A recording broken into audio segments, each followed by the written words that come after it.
Hi there, I'm your nurse Paulina. I'll be helping you out today. Today we're going to go ahead and do a full head to toe assessment. I'm going to start by washing my hands. Can you please identify yourself? What's your name and date of birth? Brittany Williams, January 4th, 1999. All right, we're going to go ahead and provide this patient with some privacy before we begin our physical exam. Alrighty, and can you tell me who the President of the United States is right now? Trump. Alrighty, and where are we right now? Home. And do you know if it's daytime, nighttime? Night. Okay. This person and this patient appears to have a good sense of consciousness and alertness. She can identify person, place, and time. Her posture appears appropriate. She's not slouched over. She also appears to be in good hygiene. Her toenails and her fingernails appear to be clean. Her clothing is clean, and her hair is also clean and not matted. We're going to go ahead and start with an assessment of her head, ears, eyes, nose, and throat today. And we're just going to inspect the head for any masses, lesions, or parasites, which she does not have. We're also going to head and inspect her face for overall sensation, and we're going to do this by testing her trigeminal nerve with the sharp end of this pen and then the soft end of the pen. So I'm going to go ahead and have you close your eyes for me, and whenever you feel soft, just say soft, and whenever you feel a sharpness, say sharpness, okay? Sharp. All right. Sharp. Soft. Soft. All right, go ahead and open your eyes. I'm going to go ahead and have you smile really big for me like this. All right, go ahead and give me a sad face. And then give me an angry face. Alrighty, this patient's facial muscles react appropriately, and she can differentiate between sharp and soft objects. We're going to go ahead and inspect her external eyes just for redness and discharge, which she does not have. We're going to inspect her conjunctival sac. Right.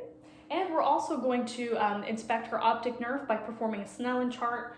For the purposes of our video, we'll just go over it. We would have the patient stand 20 feet away from a Snellen chart, cover her right eye and read the smallest line that she could, and then switch and cover the left eye and read the smallest line that she could.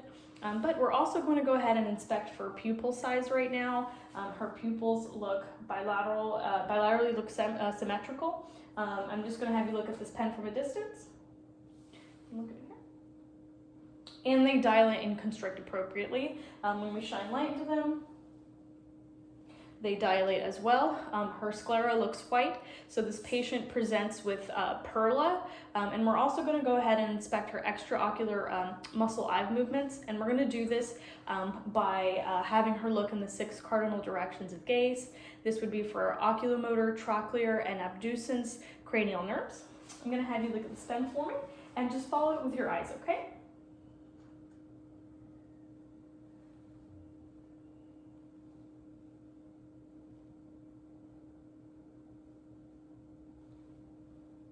Alrighty, this patient has good extraocular eye movements. She was able to follow the pen in all 6 cardinal directions of gaze.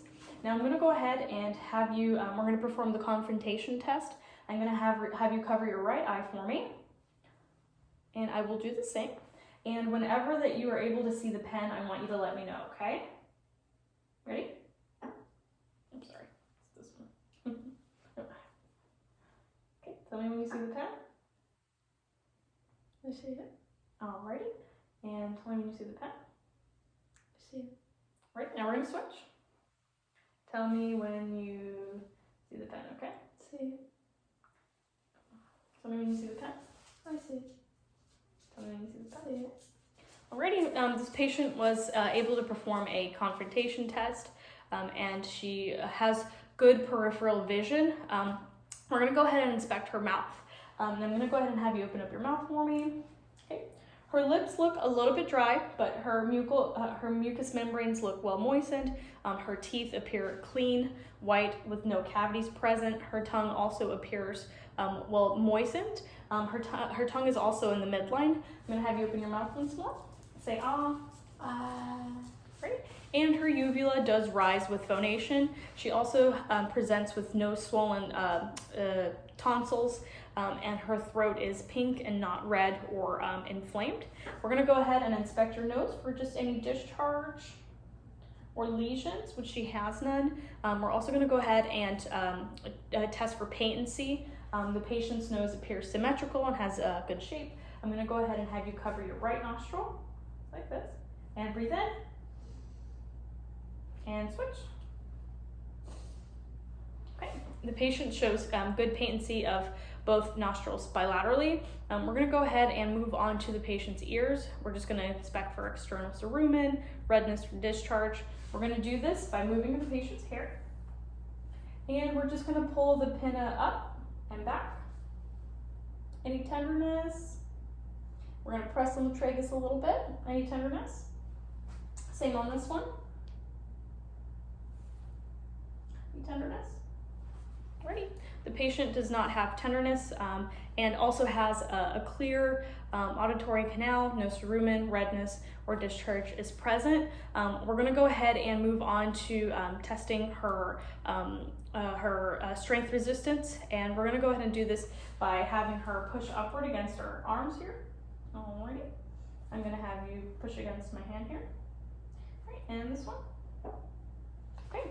The patient presents with 5 out of 5 strength right now, both for her shoulder shrug and for also for her facial resistance test. We're going to go ahead and move on to her lymph node assessment. We're going to palpate all of her lymph nodes. We're going to go ahead and start with her submental lymph node, submandibular, occipital lymph node, her tonsillar lymph node, her pre-auricular lymph node, post-auricular lymph node. We're going to go ahead and do her anterior cervical, her posterior cervical, and lastly, her supraclavicular lymph nodes. And they appear palpable, not enlarged or inflamed, and they appear to not have any tenderness when palpated as well. I'm going to have you stand for this next part, please. Now we're going to go ahead and inspect this patient's thorax, lung, and back. I'm going to go ahead and have you turn around for me. I'm going to move your hair for you, okay? If you could just bend down a little bit. Right. This patient presents with good spinal alignment. We're going to go ahead and test for her thoracic expansion. I'm going to have you take a big breath deep in. Okay.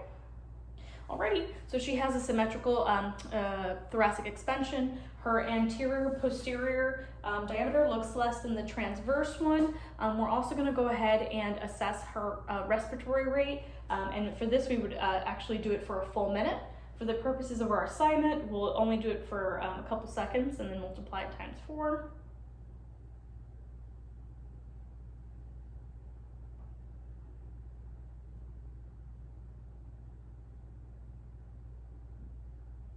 Alrighty, the patient has about 17 breaths per minute.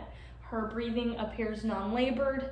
It appears even, without wheezing or any coughing present. We're going to go ahead and also test her for tactile fremitus. And I'm going to go ahead and have you say 99, okay? Every time you feel my hand on your back.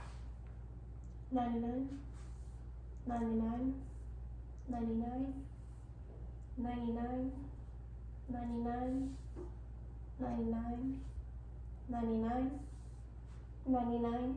All right. We're going to go ahead and auscultate this patient's back while we are in this area of her body. And we're going to go ahead and do that by auscultating in 8 different places. Okay, I want you to just take a big deep breath for me, okay?